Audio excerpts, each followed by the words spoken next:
Hello प्यारे बच्चों, आज हम क्लास 10th के मैथमेटिक्स के क्वेश्चन को सॉल्व करवा रहे हैं। जो बच्चे 2026 के गणित का पेपर दिए हैं वो अपना अपना स्कोर चेक कर लें, जिससे वो अपना आकलन कर पाए कितने क्वेश्चन का हम करके आए हैं। तो आइए हम इसको सॉल्व करते हैं बच्चों। पहला क्वेश्चन है कि संख्या 3825 के अभाज्य गुणनखंडों को बताइए क्या होंगे, है ना। तो ये आपके पास चार ऑप्शन दिए हैं, इनमें से कौन सा ऑप्शन सही है ये हम विद कंसेप्ट देखने वाले हैं। तो देखते हैं, इनके गुणनखंड हम लोग निकाल लेते हैं। 3825 बच्चा, जैसे आप लोग को देखने को इसमें मिल रहा होगा कि 3 और 5 का गुणनखंड हर एक ऑप्शन में है, तो इसलिए हम 3 और 5 से इसको पहले कट करेंगे।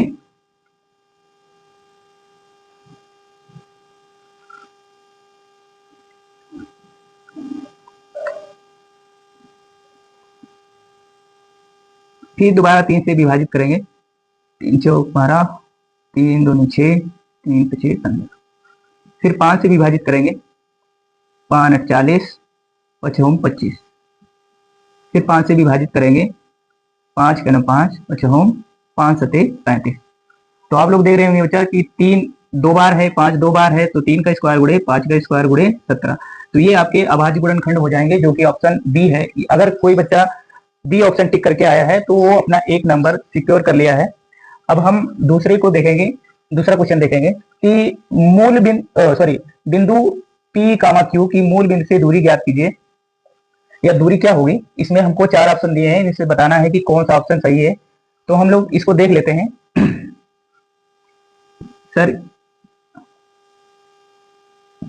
ये अपना एक निर्देशांक तल है, इसमें ये हम मूल बिंदु बना रहे हैं 0, 0, और ये एक बिंदु दिया है P, Q। तो हम कोई एक रैंडम पॉइंट मान लेते हैं P, Q, और इसका मूल बिंदु से हमें दूरी बताना है। तो डिस्टेंस फॉर्मूला लगा लेते हैं। P - 0 का होल स्क्वायर प्लस Q - 0 का होल स्क्वायर, तो ये डिस्टेंस आ जाएगा P square plus Q square. तो जो डिस्टेंस इसमें कौन सा दिख रहा है, ये बी वाला। तो जो बच्चे बी वाला लगाते आए हैं ऑप्शन, वो उनका एकदम सही है। और अब हम चलते हैं बच्चा तीसरे क्वेश्चन पर। ये दिया tan theta equal to P upon में Q। तो सिर्फ थीटा का मान क्या होगा। ये चार ऑप्शन दिए हैं, कौन सा ऑप्शन सही है ये भी हम देखने वाले हैं। तो क्या ये हमको निकालना है। तो tan थीटा एक समकोण त्रिभुज बना लेते हैं। ये थीटा बना लेंगे एंगल, और थीटा P लंब दिया है P और आधार दिया है Q। तो जब पाइथागोरस प्रमेय से हम लोग कर्ण को निकालेंगे, तो कर्ण हो जाएगा लंब का स्क्वायर प्लस आधार का स्क्वायर। अच्छा, सेक थीटा जो होता है कर्ण बटा आधार। तो कर्ण है बच्चा इसमें under root P square plus Q square upon में आधार Q। तो इसमें कौन सा ऑप्शन सही हो जाएगा, इसमें ए वाला ऑप्शन सही हो जाएगा। ठीक। और चौथा क्वेश्चन चले तो देखेंगे कि दिया है सेक A - tan A into 1 plus sign A का मान क्या होगा। तो बच्चा, इसको सॉल्व करने से पहले थोड़ा हम जगह खाली कर लेते हैं।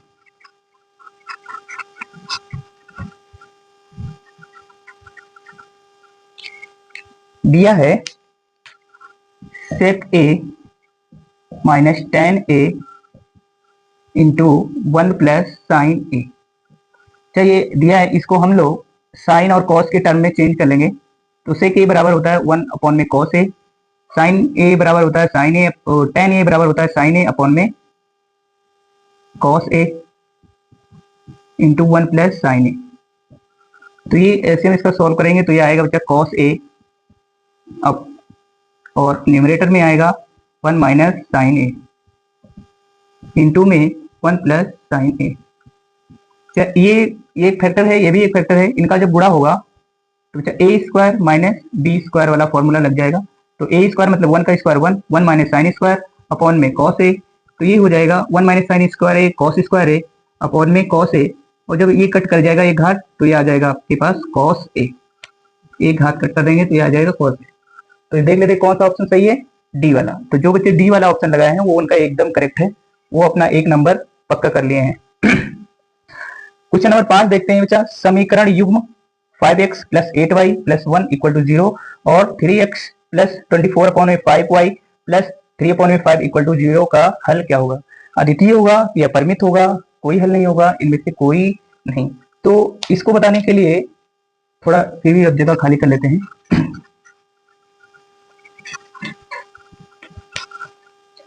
क्या दो समीकरण दिए हैं, दो रेखिक समीकरण दिए हैं, इनको हमें बताना है कि अद्वितीय है, अपरिमित है या इसमें कोई हल नहीं प्राप्त होगा। तो इसका कॉन्सेप्ट है, हमें ये रेशियो निकालना पड़ेगा a1/a2 equal to b1/b2 equal to c1/c2 का रेशियो हमको निकालना पड़ेगा। तो हम a1/a2 का रेशियो देख रहे हैं, इनका रेशियो हमको निकालना पड़ेगा। तो a1 में अगर a2 देखें तो a1 5 है, a2 3 है, तो 5/3।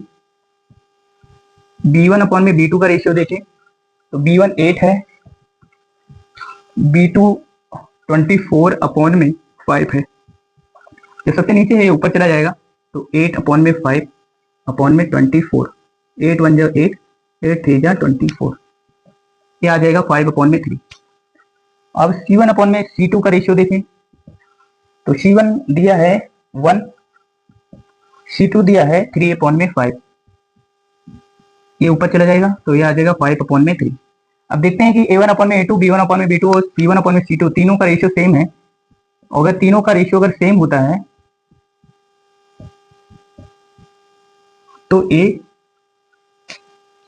ये दोनों रेखाएं क्या हो जाएंगी, समपाती रेखाएं हो जाएंगी। इसका मतलब अपरिमित रूप से अनेक हल हो जाएंगे इसके, मतलब बी ऑप्शन इसका सही हो जाएगा। ठीक। क्वेश्चन 6 एक दिया है कि एक एपी दिया है, इसका 10वां पद ज्ञात करना है।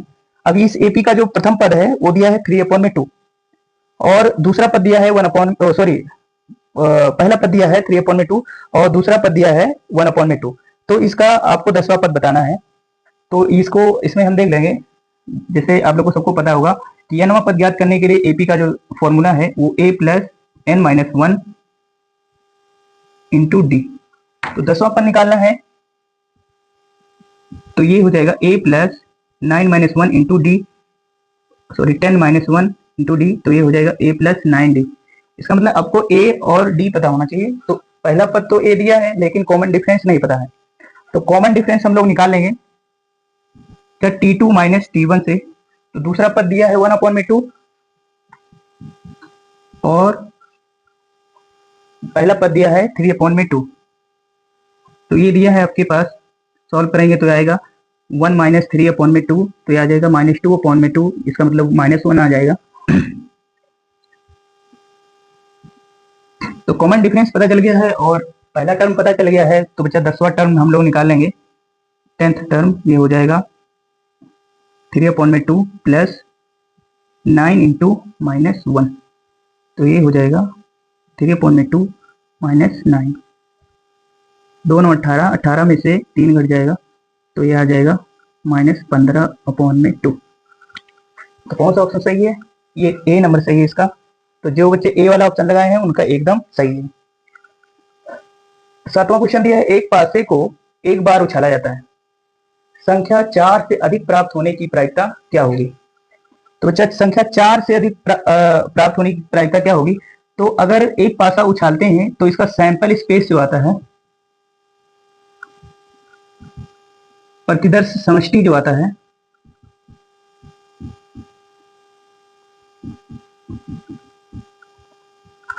वो होता है बच्चा 1 2 3 4 5 6, ये प्रतिदर्श समष्टि इसकी आएगी। तो 4 से अधिक प्राप्त होने, 4 से अधिक संख्या 4 से अधिक होनी चाहिए और 4 से अधिक दो ही संख्याएं हैं, 5 और 6। तो 4 से अधिक प्राप्त होने की जो प्रायिकता है, 4 से अधिक, तो 4 से अधिक दो संख्या है तो 2, और number of element in sample space कितना है 6, तो अगर इसको डिवाइड करेंगे तो ये आ जाएगा 1/3। तो संख्या 4 से अधिक प्राप्त हो इस बात की प्रायिकता जो है वो होगी 1/3। तो इसका ऑप्शन जो 3 है वो एकदम करेक्ट है। तो जो बच्चे सी नंबर लगाए हैं उनका एकदम करेक्ट है। तो आइए बच्चों चलते हैं 8वें क्वेश्चन पर चलते हैं। ये 8वां क्वेश्चन है कि रमेश और सुरेश दो मित्र हैं जो एक खेल में भाग लेते हैं। यह ज्ञात है कि रमेश के मैच जीतने की प्रायिकता 0.82 है, तो सुरेश के मैच जीतने की प्रायिकता क्या होगी। तो बच्चा एक ही खेल हो रहा है और दो ही मित्र खेल में पार्टिसिपेट कर रहे हैं। इसका मतलब ये है कि जो रमेश के जीतने की प्रायिकता अगर इतना है, तो जो रमेश के हारने की प्रायिकता होगी वो ही सुरेश के जीतने की प्रायिकता होगी। तो बच्चा सुरेश की जो जीतने की प्रायिकता होगी वो होगी प्रोबेबिलिटी ऑफ सुरेश की जो जीतने की प्रायिकता होगी वो होगी बच्चा रमेश के ना जीतने की प्रायिकता। रमेश के ना जीतने की प्रायिकता और रमेश के ना जीतने की प्रायिकता जो हो जाएगी वो हो जाएगी 1 माइनस रमेश के जीतने की प्रायिकता। ये हो जाएगा बच्चा 1 माइनस 0.82, ये आ जाएगा 0.28। तो 0.2 वाला ऑप्शन जो है वो बी ये राइट हो जाएगा। जो बच्चे इसको लगाए हैं उनका ये एकदम करेक्ट है। तो आइए अब चलते हैं 9वें क्वेश्चन पर। दो त्रिभुज दिए हैं एबीसी और डीईएफ, दोनों ही समरूप त्रिभुज हैं और कोण ए दिया है 57, कोण ई दिया है 75, कोण ए दिया है 57, कोण ई दिया है 75, तो कोण सी का मान ज्ञात कीजिए। तो बच्चे अगर दो त्रिभुज समरूप होते हैं तो उनके संगत कोण बराबर होते हैं, मतलब ए डी के बराबर होगा, बी ई के बराबर होगा और सी जो है वो एफ के बराबर होगा। तो इसमें सी वाला पूछा है तो सी किसके बराबर होगा, एफ के। तो जो कि एफ इसमें दिया नहीं है, इसका मतलब ये है कि अगर ये ऐसे त्रिभुज होते ए बी सी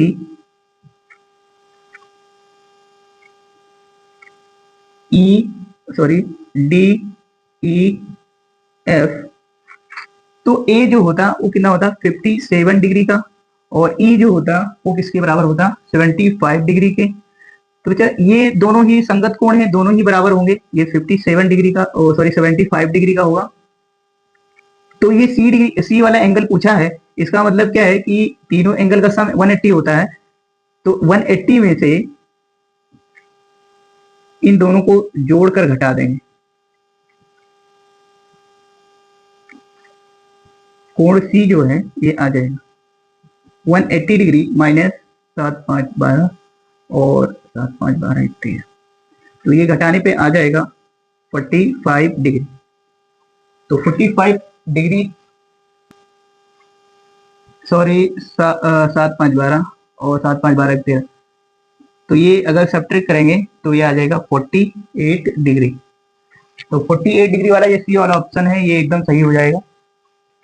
अब चल रहे हैं तो 10 नंबर क्वेश्चन पर। इसमें क्वेश्चन दिया है, बोला एक वृत्त का केंद्र O है, इस पर बाह्य बिंदु T से दो स्पर्श रेखाएं खींची जा रही हैं, TM और TN खींची गई हैं, जिसमें कोण MON 110 दिया है। तो MTN का मान पूछा है। तो बच्चा इसको हम बना लेते हैं कि एक वृत्त है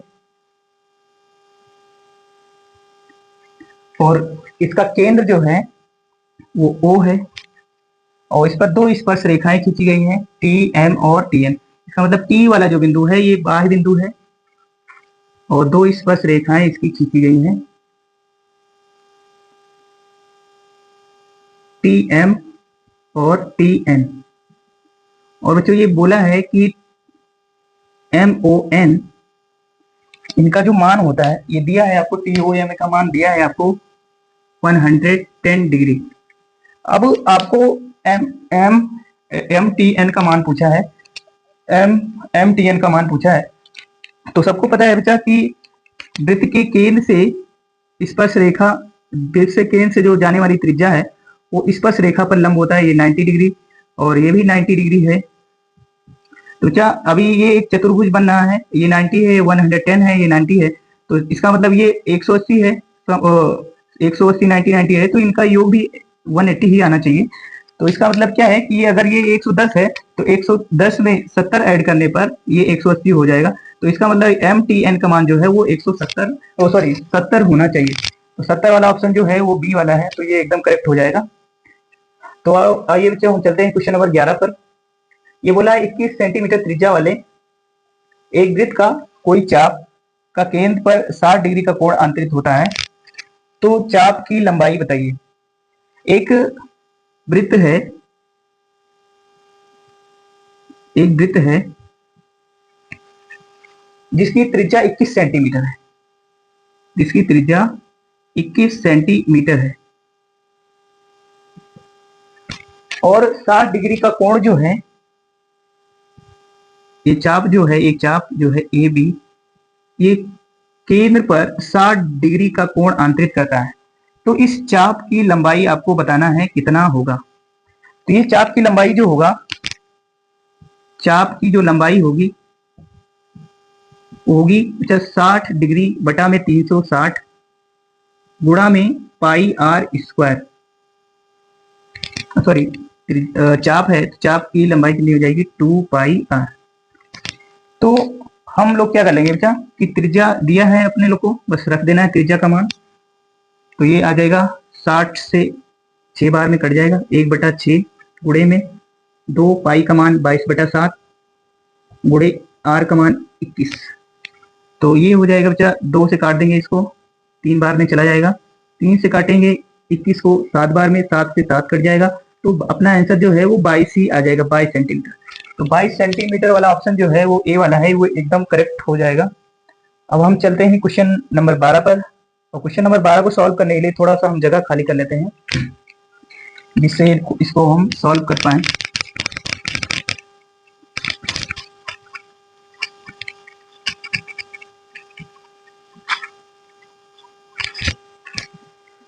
क्वेश्चन नंबर 12 क्या है कि एक ठोस एक अर्धगोले के तल पर खड़े एक बेलन के आकार का है, जिसकी त्रिज्याएं 1 सेंटीमीटर है तथा बेलन की ऊंचाई जो है वो 2 सेंटीमीटर है।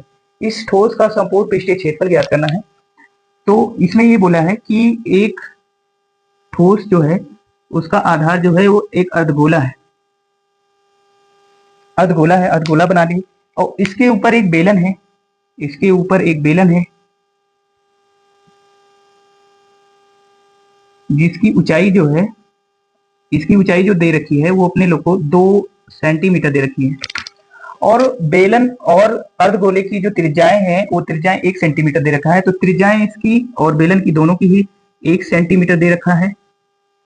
तो बोला है इसका, इस जो ये ठोस है इसका संपूर्ण पृष्ठीय क्षेत्रफल बताइए। तो बच्चा संपूर्ण पृष्ठीय क्षेत्रफल इस ठोस का अगर निकालना है, टोटल सरफेस एरिया निकालना है, तो बच्चा ये अपने पास अर्धगोले का जो संपूर्ण पृष्ठीय क्षेत्रफल है वो आ जाएगा 2 पाई आर स्क्वायर, और बेलन का जो वक्र पृष्ठ है और ऊपर एक वृत्त वाला पृष्ठ है, तो दोनों को ऐड कर लेंगे।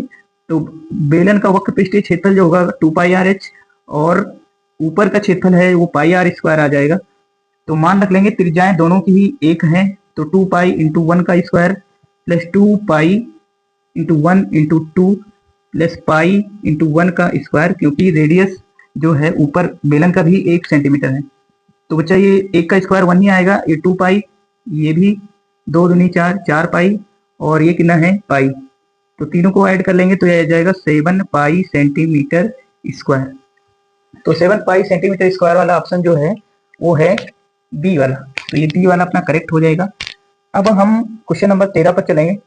ये दिया है किसी त्रिभुज एबीसी में जो ईएफ है वो समांतर है बीसी के, बीई इतना दिया है 6.9, और एएफ दिया है 1.7, सीएफ दिया है 1.5। तो एई का मान पूछा है। तो ये बहुत अच्छा ही क्वेश्चन है, ये खेस प्रमेय पर बहुत अच्छा क्वेश्चन दिया है। तो इसको सॉल्व कर लेते हैं कि एक त्रिभुज है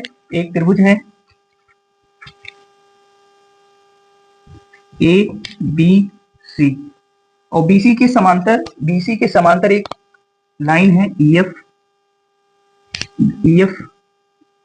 बीसी के समांतर है, और इसमें दे रहा है कि बीई जो है वो 6.9 है, बी की जो लेंथ है वो 6.9 है सेंटीमीटर है, और ये दोनों ही समांतर दे रखे हैं।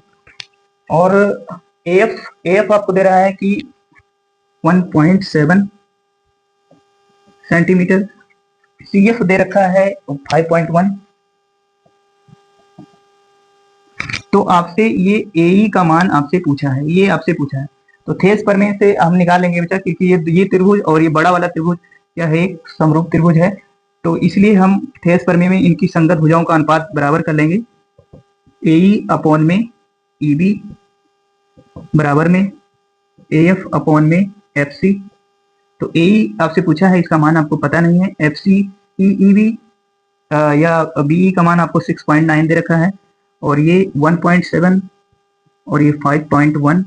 तो 17 से काट लेंगे, 3 टाइम चला जाएगा, तो ए बराबर क्या हो जाएगा 1/3 इंटू में 6.9, 3 1 जा 3 और इसको काट लेंगे 3 2 जा 6 और 3 3 जा 9 सेंटीमीटर, 2.3 सेंटीमीटर। तो इन 2.3 सेंटीमीटर,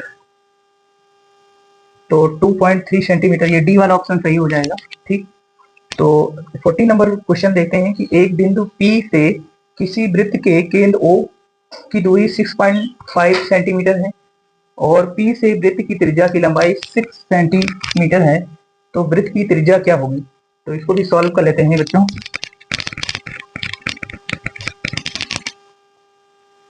कि एक वृत्त है जिसका केंद्र O है, इसका केंद्र O है और बिंदु P से स्पर्श रेखा खींचा जा रहा है, बिंदु P से एक स्पर्श रेखा खींचा जा रहा है।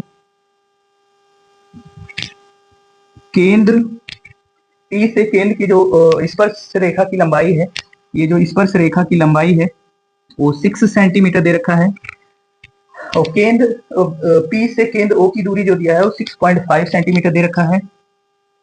ये आपको 6.5 सेंटीमीटर दे रखा है। तो वृत्त की त्रिज्या पूछा है, तो वृत्त की त्रिज्या यही होगी, केंद्र से इस पर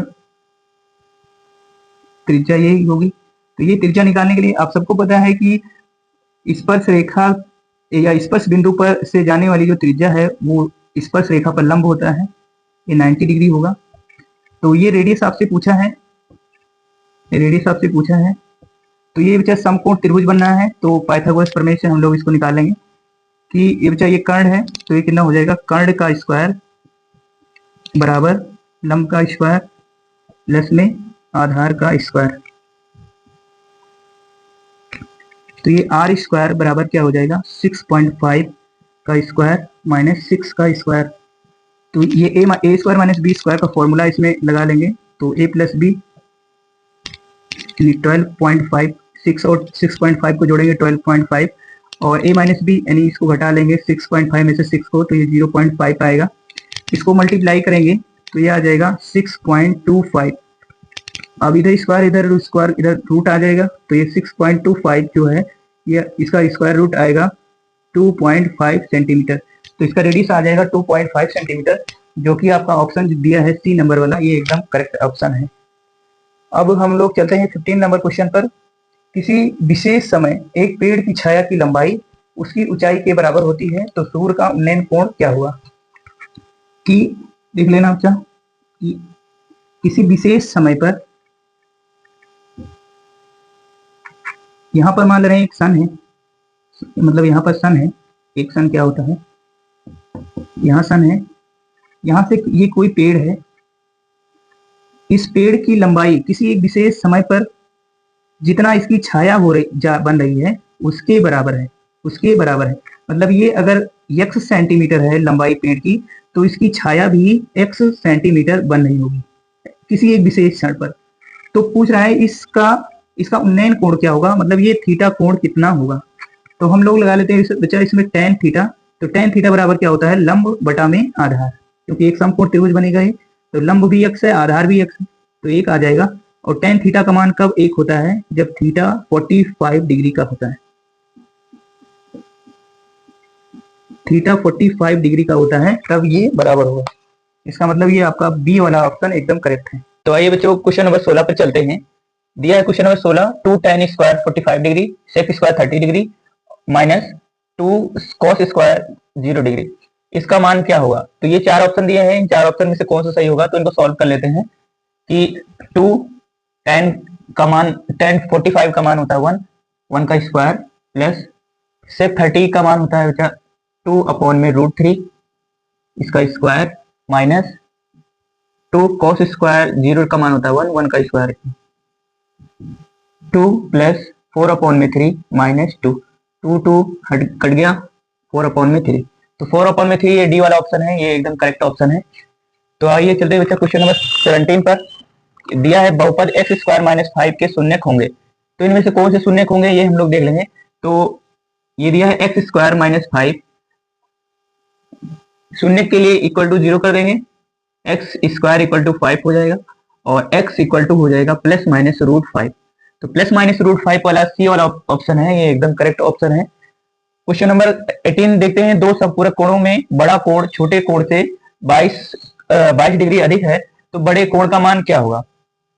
तो संपूरक कोण वे होते हैं जिनका योग 180 डिग्री होता है। अगर एक कोण x डिग्री है तो दूसरा कोण होगा 180 डिग्री माइनस x।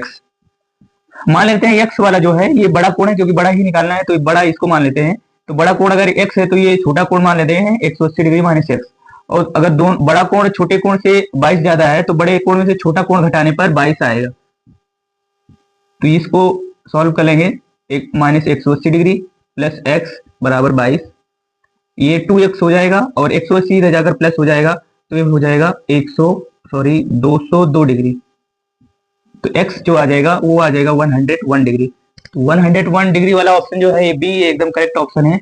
जो बच्चे इसको लगाए हैं उनका एकदम सही आंसर है। क्वेश्चन नंबर 19 देखते हैं। निम्नलिखित बारंबारता बंटन का माध्यिका वर्ग ज्ञात करना है, मीडियन क्लास ज्ञात करना है।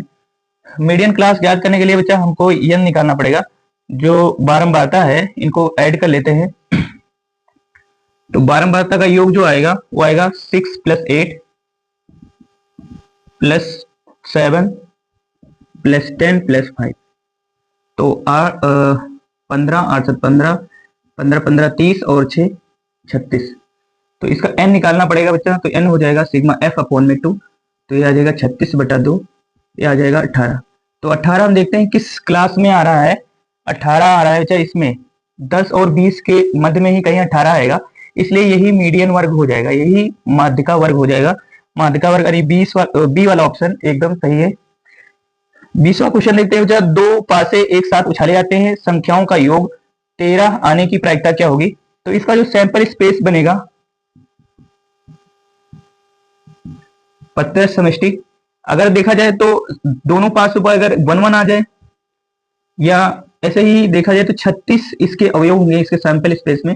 और जो अधिकतम आने वाला है संभावना कि दोनों ही पासों पर 6 6 आ जाए। अगर दोनों ही पासों पर 6 6 आ जाएगा तो इनका जो सम है वो कितना आएगा? 12 आएगा। तो जो ज्यादा से ज्यादा नंबर का योग आने की प्रोबेबिलिटी है वो 12 है, मतलब 13 आ ही नहीं सकता है। 13 ऐसी घटना है दो पासों को उछालने पर कि इनका योग 13 है, ऐसी घटना है जो कि घटित ही नहीं हो सकती, मतलब असंभव घटना है। तो असंभव घटना की जो प्रायिकता होता है वो 0 होता है। ठीक, तो ये डी वाला ऑप्शन एकदम करेक्ट है। Thank you.